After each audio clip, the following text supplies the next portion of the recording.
رو رہا تھا، چیخ رہا تھا کہ میں باپ سے جدا ہو گیا ہوں، میرا باپ کہاں ہے، میرا باپ کہاں ہے، مجھے میرا باپ ملا دو۔ تو ادھر سے باپ بھی مجھے ڈھونڈتے ڈھونڈتے اچانک سے آ نکلے۔ مجھے دیکھ کر میرے باپ غصے سے کہنے لگے، او نادان، میں نے تجھے کہا نہیں تھا کہ میری انگل نہیں چھوڑنی؟ او بچے، تجھے پتہ نہیں ہے کہ جو باپ کی انگل چھوڑتا ہے وہ اکیلا ہی رہ جاتا ہے۔ بیٹے، جو باپ کی انگل چھوڑتا ہے وہ اکیلا ہی رہ جاتا ہے، تو نے میری انگل کیوں چھوڑی؟ جوانو، اپنے ہاتھ تو دکھاؤ، میں دیکھنا چاہتا ہوں کن کن کے ہاتھ میں باپ کی انگل ہے، کن کے ہاتھ میں باپ جیسا سہارا ہے۔ جوانو، اگر ہاتھ میں باپ کی انگل ہے تو یہ ہاتھ قیامت تک سلامت رہیں، اگر ہاتھ میں باپ کی انگل نہیں ہے تو پھر یاد رکھنا، بازار میں ہر چیز مل جاتی ہے، نہیں ملتا تو باپ جیسا سہارا ہی نہیں ملتا۔ باپ کے سہارے کو غنیمت سمجھو، باپ زندہ ہے تو خدا کے لیے اپنے بوڑھے باپ کی قدر کرو۔ حضرت سلیمان علیہ السلام کے دور میں ایک شخص تھا، اس کے ایک نوجوان بیٹے نے شراب پی لی۔ جب شراب پی لی تو باپ نے بیٹے کو ڈانٹا تو بیٹے نے باپ کے منہ پر ایک زوردار تماچا مار دیا۔ تماچا اس طرح لگا کہ باپ کی آنکھ نکل گئی۔ جب بیٹے کا نشہ ختم ہوا، جب بیٹے کو ہوش آئی تو اسے باپ کے منہ پر تماچا مارنے کی اس حرکت پر اتنی شرمندگی ہوئی، اتنی ندامت ہوئی کہ اس نوجوان نے وہ ہاتھ جو باپ کے اوپر اٹھا تھا، چھرا اٹھایا، وہ ہاتھ کاٹ ڈالا۔ جب باپ نے بیٹے کا کٹا ہاتھ دیکھا، ایک دم پاؤں سے زمین نکل گئی، رو کر کہنے لگا، او میرے بیٹے، کاش میری ہزاکیں ہوتی، ایک ایک کر کے نکل پڑتی، وہ میں برداشت کر لیتا، لیکن تیرا کٹا ہاتھ دیکھ کر میرا جگرا پھٹ گیا ہے، مجھ سے برداشت نہیں ہو رہا۔ میرے بیٹے، یہ تو نے کیا کر دیا ہے؟ تو نے اپنا ہاتھ کیوں کاٹا ہے؟ جس وقت میری آنکھ نکلی تھی، کاش کہ اسی وقت میں مر جاتا کہ مجھے میرے لال کا کٹا ہاتھ نہ دیکھنا پڑتا۔ میرے لال، یہ تو نے کیا کر دیا ہے؟ ایک چھوٹی سی باپ کی آنکھ کے پیچھے تو نے اتنا بڑا ہاتھ کاٹ دیا، تو نے تو میرا جگرا پھاڑ دیا۔ اب یہ دونوں حضرت سیدنا سلیمان علیہ السلام کی خدمت میں حاضر ہوئے۔ جب حاضر ہوئے تو اپنا سارا قصہ سنایا۔ اس کے بعد حضرت سلیمان علیہ السلام نے کیا کیا؟ بیٹے کا کٹا ہاتھ اس کی جگہ رکھ دیا اور باپ کی نکلی آنکھ بھی اس کی جگہ رکھ دی۔ پھر دونوں ہاتھ اٹھائے، عرض کیو، میرے کریم رب، بیٹے کی ندامت کے صدقے اور باپ کے آنسوں کے صدقے دونوں کو شفا عطا فرما۔ فوراً میرے اللہ رب العالمین نے سیدنا سلیمان علیہ السلام کی دعا قبول فرمائی، دونوں کو شفا عطا فرما۔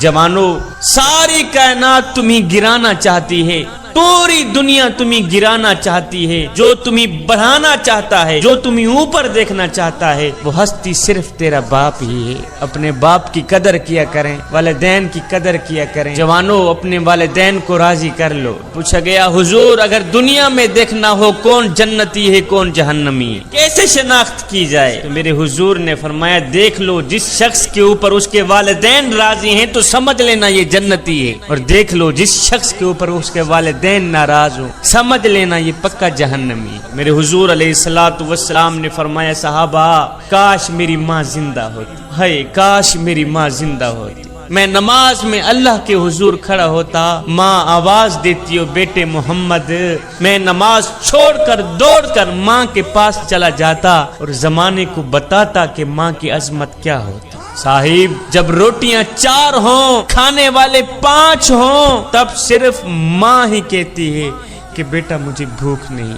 ایک نوجوان تھا، وہ اپنی ماں کو یتیم خانے چھوڑ آیا، ساتھ میں انتظامیہ کو اپنا نمبر بھی لکھ کے دے آیا کہ جب میری ماں مرنے پہ آئے تو مجھے اطلاع کر دینا، میں نے اپنی ماں کی تدفین اپنے شہر میں ہی، اپنی بستی میں ہی کرنی۔ کچھ دن گزرے، جب ماں کا وقت آخر آیا تو انتظامیہ نے فون کیا، نوجوان میاں، تو نے کہا تھا کہ جب میری ماں کا وقت آخر آئے مجھے بلانا، میں نے اپنی ماں کی تدفین اپنے شہر میں ہی کرنی ہے، تیری ماں کا وقت آخر آ گیا ہے، اسے لے جا۔ اب یہ نوجوان گیا، ماں کو اٹھا کے گھر کی طرف آ ہی رہا تھا کہ ماں بول ہی پڑی، بیٹے میں تو جا رہی ہوں، میں تو مر رہی ہوں، میرے مرنے کے بعد میری ایک خواہش ہے، یہ پوری کر دیں۔ بیٹے نے کہا جی ماما جان کون سی خواہش ہے؟ کہا بیٹے یہ جو یتیم خانہ ہے نا جس کے اندر میں نے کافی دن گزارے ہیں، اس یتیم خانے کے کچھ پنکھے خراب ہیں، اگر ہو سکے تو میرے مرنے کے بعد یہ پنکھے ٹھیک کرا دینا۔ بیٹے نے کہا ماں تو جا رہی ہے اور تو مر رہی، اب اگر میں پنکھے ٹھیک کرا بھی دوں تو تجھے کیا فائدہ ملے گا؟ ماں نے کہا بیٹے یہ پنکھے میں اپنے لیے ٹھیک نہیں کرا رہی، میں تو تیرے لیے ٹھیک کرا رہی ہوں کہ جب تیری اولاد جوان ہوگی، جب تجھے اس یتیم خانے میں چھوڑ جائے گی، ہے بیٹا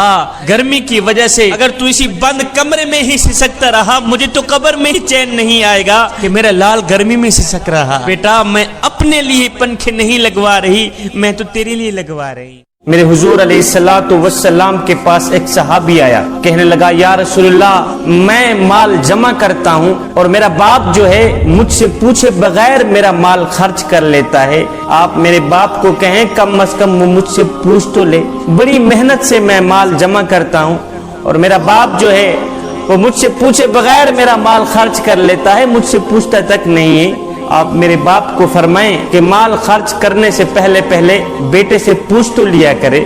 میرے حضور علیہ الصلوۃ والسلام نے فرمایا اس کے باپ کو میرے سامنے لایا جائے، اس کے باپ کو میرے ہاں حاضر کیا جائے۔ ادھر سے جب باپ کو پتہ چلا کہ میرے بیٹے نے حضور کے آگے میری شکایت کی ہے، شکایت کا سن کر باپ نے اپنے دل میں دکھ اور رنج کے کچھ شعر پڑھے، کچھ اشعار پڑھے۔ اس کے باپ کو حضور علیہ الصلوۃ والسلام کے پاس لایا گیا۔ جب یہ باپ حاضر ہوا تو ادھر سے حضرت جبریل امین بھی آ گئے، کہنے لگے یا رسول اللہ فرماتا ہے کہ اس کے باپ کو کہو مقدمے کا فیصلہ بعد میں کریں گے، پہلے وہ اشعار سناؤ جو تم نے دل میں پڑھے ہیں۔ یہ کہتے ہی حضرت جبریل امین واپس چلے گئے۔ جب یہ باپ حضور علیہ الصلوۃ والسلام کی خدمت میں حاضر ہوا تو میرے حضور علیہ الصلوۃ والسلام نے فرمایا میاں تیرے مقدمے کا فیصلہ بعد میں کریں گے، پہلے وہ اشعار جو تو نے دل میں پڑھے ہیں وہ پہلے سنا، بعد میں تیرے مقدمے کا فیصلہ کیا جائے گا۔ ہے اب یہ شعر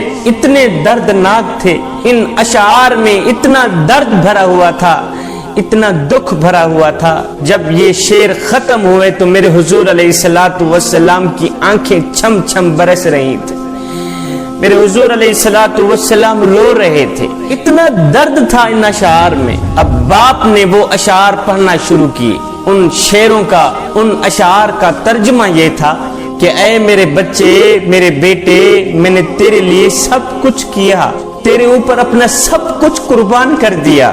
جب تو گود میں تھا میں اس وقت بھی تیرے لیے پریشان تھا، جبکہ آج تو جوان ہے میں آج بھی تیرے لیے پریشان ہوں۔ تو سوتا تھا ہم تیرے لیے جاگتے تھے، تو روتا تھا ہم تیرے لیے روتے تھے۔ بیٹے میں سارا دن تیرے لیے خاک چھانتا تھا، میں سارا دن کڑکتی دھوپ میں تیرے لیے روزی کماتا تھا، دن رات ایک کر کے نہ دن کو سوتا تھا نہ رات کو سوتا تھا، دن رات ایک کر کے میں تیرے لیے روٹی کا انتظام کیا کرتا تھا کہ مجھے ملے نہ ملے لیکن میرے بچے کو روٹی مل جائے، میرے بیٹے کے چہرے پر مسکراہٹ ہی نظر آئے، چاہے میرے آنسوؤں کے سمندر اکٹھے کیوں نہ ہو جائیں۔ بیٹے جب تو کبھی بیمار ہوتا تو ہم ساری رات تیرے لیے تڑپتے رہتے، تیرے ایک پہلو بدلنے پر ہم ہزاروں وسوسوں کا شکار ہوتے۔ بیٹے تیری بیماری ہماری کمر توڑ دیتی تھی، تیری بیماری ہمیں مار دیتی تھی،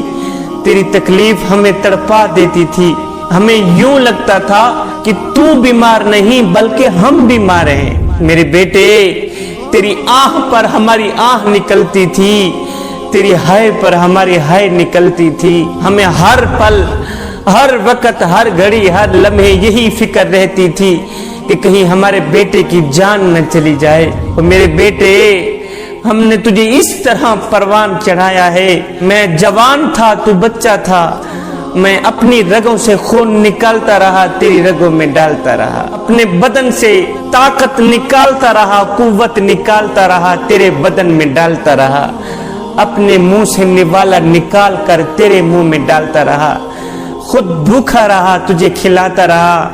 میرے بیٹے